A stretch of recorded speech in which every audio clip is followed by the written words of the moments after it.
목사님, 지금 가장 예쁘게 핀 꽃이 혹시 뭔 꽃인지 아십니까? 지금. 뭐랄까요? 우리 자녀들이랄까요? 자녀 네. 키우기 힘드시죠? 지금 비교적 잘 키워서 흐뭇합니다. 그러니까 목사님에게는 그러니까 가장 지금 꽃이 자녀들이라는 거죠. 네. 예. 예상하고 다릅니다. 왜냐면 저는요, 목사님이 그 뭐 매화 막 이런 거 얘기할 줄 알았어요. 지금 피는 꽃들. 여러분 지금 핀 꽃이 무슨 꽃이 있어요?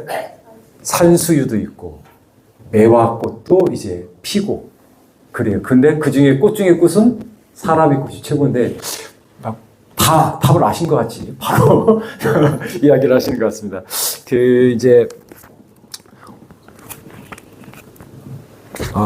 목사님 몇 가지 이제 질문을 조금 드리겠습니다. 제가 제 거 질문 카드가 여기 있습니다.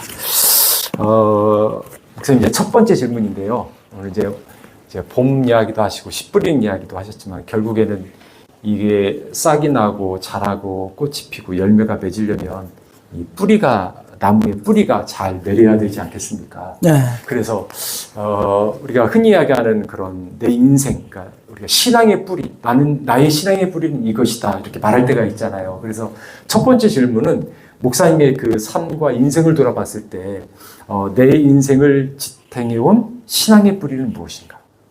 네. 목사님 인생의 신앙의 뿌리. 나는 무엇이었어? 우리 신앙의 뿌리는 누구한테 내려야 되죠? 어디에 내려야 되죠? 성경 한번 찾아보세요. 골로새 2장 7절. 골로새 2장 잘 표시해 놓으시고 오늘 질문에.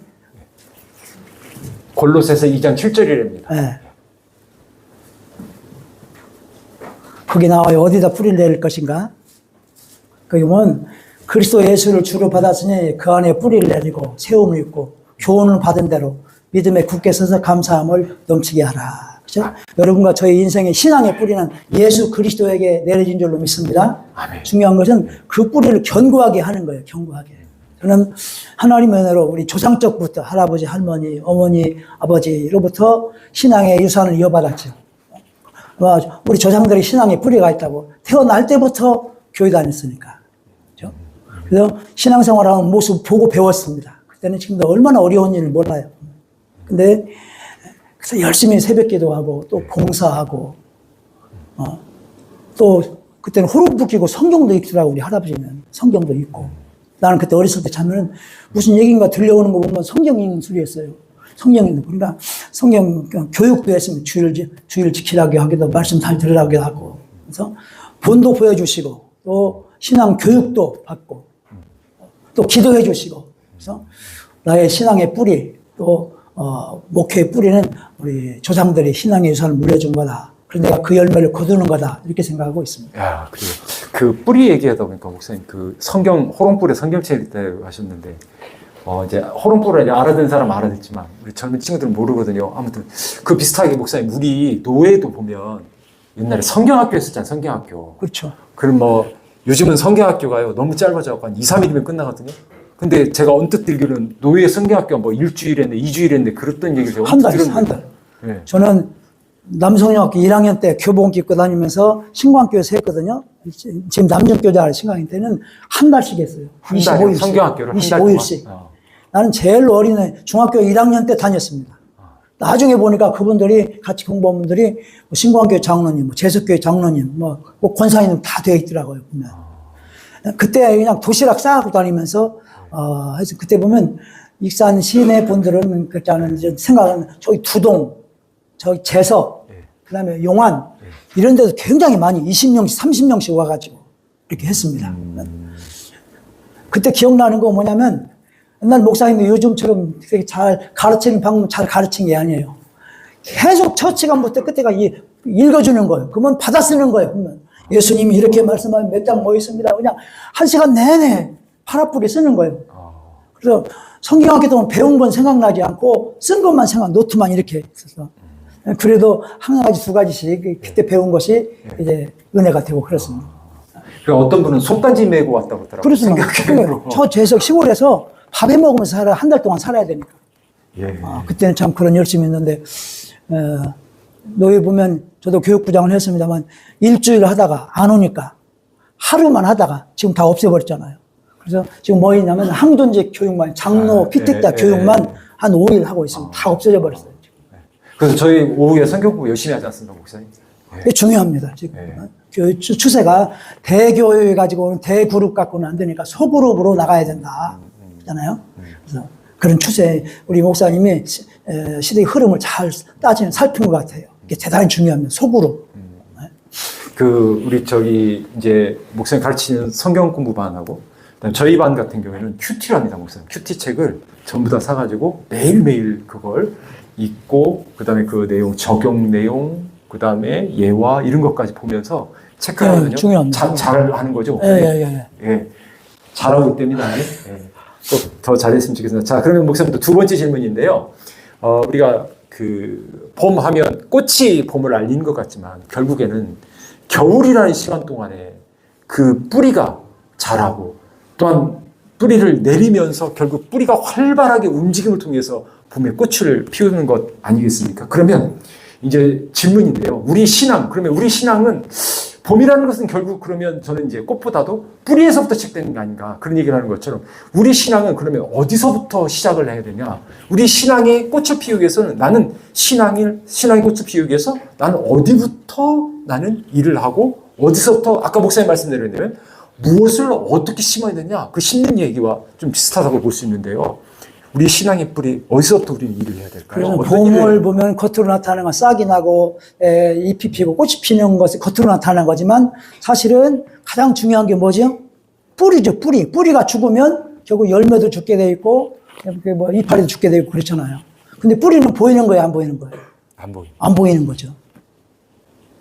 우리 신앙인들 나무로 비유한다면 보이는 부분보다 안 보이는 부분이 중요합니다. 신앙생활에서. 그러니까 보이는 부분이 신앙생활 전부이면 안 돼요.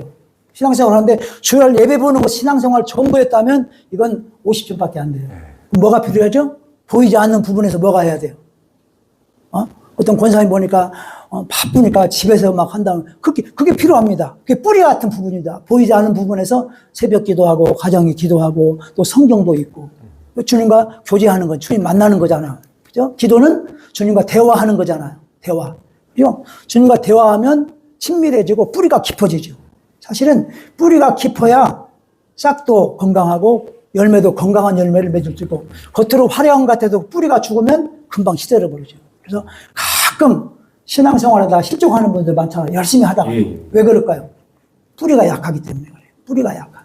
예수 그리스도에게 깊이 뿌리를 내려야 되는데 그렇지 않아요. 그냥 인간관계를 보고 나왔고 환경이 좋아서 나왔다가 뿌리가 약하니까 시들어 버리는 거죠. 여러분 예수 그리스도의 뿌리를 깊이 내리고 뿌리를 튼튼하게 하기 위해서는 거름주 양분 줘야 되는 것처럼 기도로 또 말씀으로 묵상하고 이게 중요한 것 같습니다. 그럼 목사님 이제 그 뿌리를 잘 내리면 그럼 가정 또 우리 자녀를 위해서 우리는 그러면 우리들이 할 수 있는 것 그러면 내가 우리 가정을 위해서 또 우리 자녀들을 위해서 다음 세대를 위해서 지금 내가 내려야 될 신앙의 뿌리는 어떤 뿌리일까요, 목사님? 그 부모님들이 가정신앙이 참 문제입니다. 왜냐면 교회에서 성경 공부할 시간, 예배 시간이 한 30분, 1시간 이내잖아요. 그렇잖아요. 그리고 전부 그걸로 끝납니다. 그래서 청년들, 제가 언젠가 얘기했습니다. 통계를 보니까 대학 청년분들의 복음화율이 2% 돼요, 2%. 그래서 청년들, 대학생들이 미전도 종독이래요. 놀라운 얘기 아닙니까? 숫자도 적은데 기독교인이 더 적은 거예요. 학생들 숫자가 적은데 교회 학교가 더 빨리 사라져요. 전에 말씀드린 우리 익산로에서 교회 학교가 없는 데가 50군데가 너무 절반이 넘어요. 그래? 이게 문제는 뭐냐면 가정에서 신앙 교육을 잘 안 하는 것 같아요. 공부 안 하고 학원 안 가면 큰일 나는 걸로 생각하는데 우리 신앙인들조차 교회 안 가면 큰일 난다고 생각하잖아요. 애부터 크면 다 알아서 갑니다. 크면 간다고. 그래서 사실은 자녀들 신앙은 가정에서 해야 유대인들도 마찬가지로 가정에서 신앙 밥상머리 교육이라고 유대인들 그걸 잘했습니다. 유대인들은. 그래서 교회에서는 말씀 배우고 예배 드리는 건 한 번은 끝나지만은 가정에서 예배 드리는 훈련 한 달에 한 번이라도 기도하는 훈련, 말씀을 같이 있는 훈련. 그래서 부모들이 신앙생활을 하는 것을 보고 그대로 배워요. 그대로 배웁니다. 자녀들이 안 보는 것 같아도 그대로 배우고 또 하나는 가정신앙의 영향이 굉장히 많습니다. 가정에서. 그 성경을 보니까 디모데가 바울에게 칭찬받았잖아요. 청결함 양심으로 거짓 없는 데 가지고는 조상적부터 섬기는 그런 신앙 가졌기 때문이다. 아까 얘기했잖아요. 그래서 가정교육 굉장히 중요합니다. 가정교육. 그래서 가정의 신앙교육하는 거. 저도 우리 부교육자를 많이 써봤는데 여러 전사님들 봤는데 어떤 전사님 중간에 주일학교나 청소년 신앙생활 하지 않고 청년 됐을 때 은혜 받고 신학교 가온 사람들이 이제 교육전에서 오거든요. 그럼 기초가 뿌리가 없는 거예요. 그래서 중고등학교 때 신앙생활 해본 적이 없어가지고 중고등부 교사들하고 안 맞는 거예요. 안 맞는. 엉뚱한 얘기하고 그래서 그런 게 굉장히 많았고 그 습관도 안 됐고 가르치는 방법도 모르고. 그래서 신앙생활은 가정에 뿌리를 두게 하고 가정에서부터 걸음 주고 해서 잘 키우는 것이 씨를 뿌리는 것 같다는 거예요. 자녀들에게. 그러면 이제 이제 마지막 목사님 질문 던지는데요. 우리가 이제 내 삶에 또 내 인생에 좋은 꽃을 피우기 위해서 이제 뿌리를 잘 내려야 되는데, 자, 그러면 목사님 이번 주에 우리 성도들이 좀 실천할 수 있는 거, 이것 좀 꼭 해라. 야, 다 집어쳐도 이것만 꼭 해. 이것만은. 만약에 한 가지. 지금 사순절 지금 4번째 주일입니까? 5번째 주일이죠? 네 번째죠. 네 번째인가 이제 3주 있으면 부활주일이잖아요. 아마 여기도 마찬가지, 다른 데도 마찬가지. 사순절 동안에 기도하잖아요. 사순절 새벽 기도하고, 기도하는 거 가장 중요하죠. 또 하나는 성경 필사한다고 되어 있네요. 예. 이거 대단히 중요합니다. 성경 읽는 거, 또 쓴다고 하는 것도 마찬가지고. 가장 기본적이면서 잘 알려진 것이죠. 그래서 사순절이라 특별히 다른 것보다도. 그래서 저도 교회에서 그런 거 해봤습니다. 금식하는 분들도 있어요. 열심히 있는 사람은 지금 다 그런 거예요. 그래서 밥 안 먹는 금식 말고 미디어 금식. 그잖아요. 연수곡 좋아하는 사람은 조금 한번 줄이고 기도하는 시간 갖는다든지 성경 연식 갖는다든지. 근데 그거 안 하면 꼭 자더라고요. 그래요? 네, 다른 걸 해야 되는데. 그게 문제예요. 하여튼 시도하는 게 중요합니다. 시도하는 거. 안 하다가 하는 것도 쉽지 않고. 그래서 시도하는 거, 연속 많이 봤는데 좀 줄인다든지. 미디어, 현대 휴대폰 하는 거, 영상 보는 거. 그거 줄이는 거, 미디어 금식이랍니다. 그게 미디어 금식. 그것도 필요하고, 특별히 사순절 기간 동안에. 또 하나는 아까 선행 이야기 했잖아요. 네. 이번 기간 동안에 선한 일을 하루에 한 번이든지 일주일에 한 번이든지 정말 의미 있는 일에 도움을 주고 베풀고 나는 그런 삶을 살면 좋겠다. 이번 주에 할 수 있는 일.